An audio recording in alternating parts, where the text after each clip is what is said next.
Did Jeffrey Epstein hang himself or did somebody kill him? Senator, I believe he hung himself in a cell in the Metropolitan Detention Center.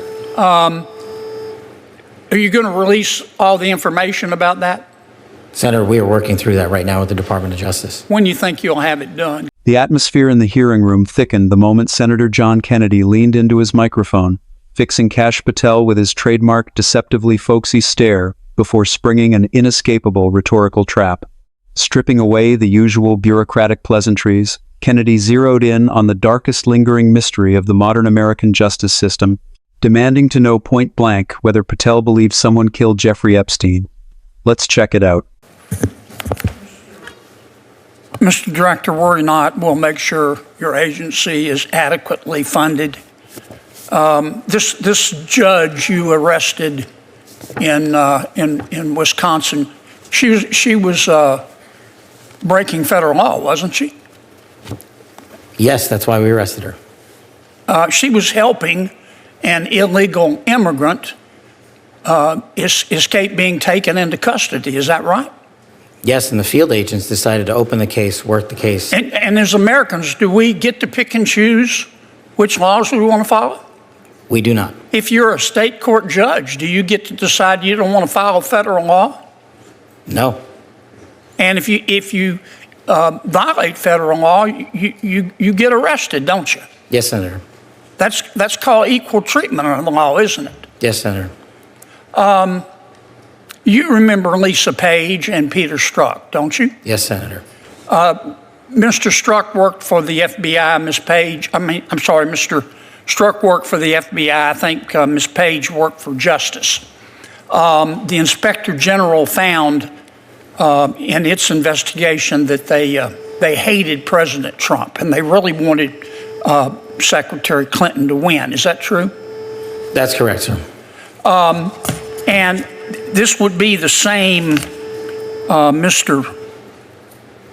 same Ms. Page who sent an email to Mr. Strzok with whom she was having an affair. Trump's not ever going to become president, right? Right? And Mr. Strzok with the FBI, senior official at the FBI replied, quote, no, he won't. We'll stop it. Did I read that correctly? You did, Senator. Okay. Now, Ms. Page got quit before she could get fired. Mr. Strzok was fired.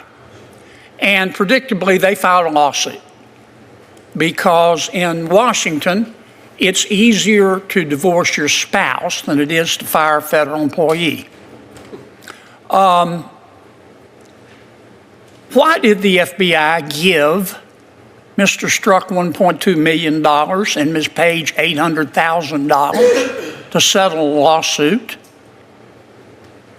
Senator, I do not know that settlement was reached in the prior administration. Who made the decision?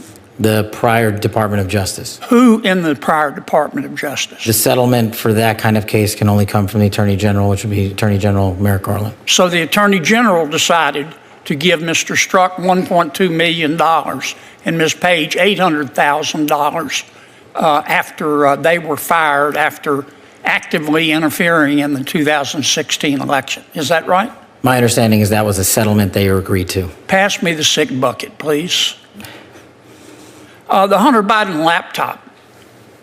In October of 2016, shortly before the election, the New York Post wrote a story that was widely covered talking about Mr. Hunter Biden's influence peddling scheme based on his laptop. A couple of weeks later, Secretary of State, soon to be Secretary of State, Antony Blinken, organized a group of 51 so-called intelligence experts. Had some real rock stars on the list. Jim Clapper, John Brennan, Michael Hayden, Leon Panetta, and they said, oh, no, the story in the New York Post is not true. It's based on Russian disinformation. You remember that? I do, Senator, as the lead investigator for Russiagate for the House Intel Committee. Yeah. The FBI had had the laptop for 10 months, hadn't they? They did, Senator. So the FBI knew right before the election that it wasn't Russian disinformation, didn't they? And that was confirmed by the Inspector General's report. Yeah. Who at the FBI refused to let the FBI tell the American people the truth? I don't have that name in front of me, sir. Well, would you look? I will, sir. I'd like to know. I'd like a name, not a division. I'd like the name. Person with a brain and a beating heart. Yes, sir.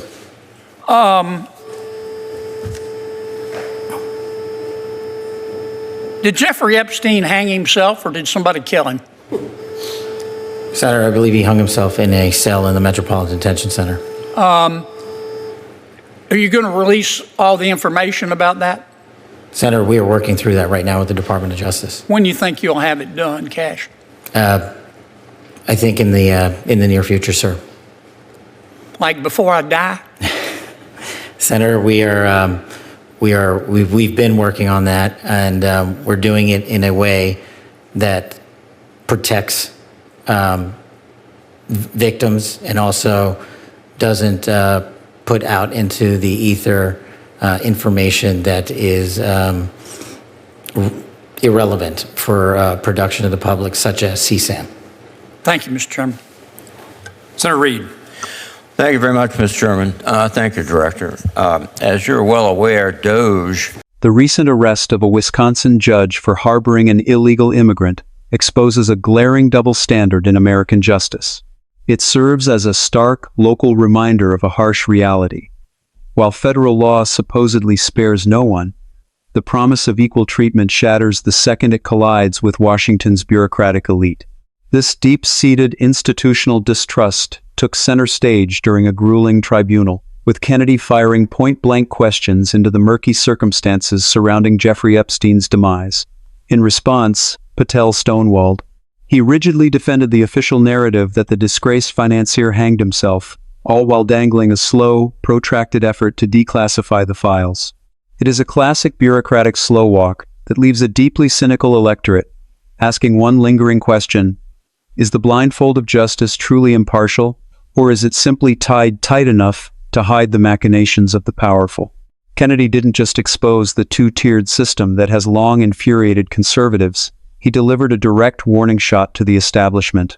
The fiery exchange cemented a damning narrative until these systemic biases are ripped out by the roots and actual accountability is restored. The shadow of political weaponization will continue to choke out the FBI's pursuit of blind justice. President Trump still can't shake the Jeffrey Epstein scandal. So this week, Congress heard testimony from Kash Patel, FBI director and man who looks like he just walked in on his parents having sex with a horse. And if I know anything about Kash Patel, I know he can smooth everything over. Weaponization of intelligence by the likes of you, and we have. Why don't you just release the entire file as you promised to do? We are releasing as much as legally allowed. That's why we went back to How is that? How is that not legally allowed? Sir, do you know how court orders work? Do you know how protective orders Actually, work? You know how Mr. sealing Patel, orders I was a work? prosecutor, a real prosecutor for 10 years. I know exactly how. So I was a fake one? No, Are you going to continue to cover up for the rich and powerful men? Why are you protecting pedophiles? That is maybe the most offensive thing you could say to me. That's maybe the most offensive thing you could say to me? Patel's like, listen, there's a lot you could say about me. Like, I'm the only person who looks dumber wearing glasses, or how I only got this job because Trump thought I was Dinesh D'Souza.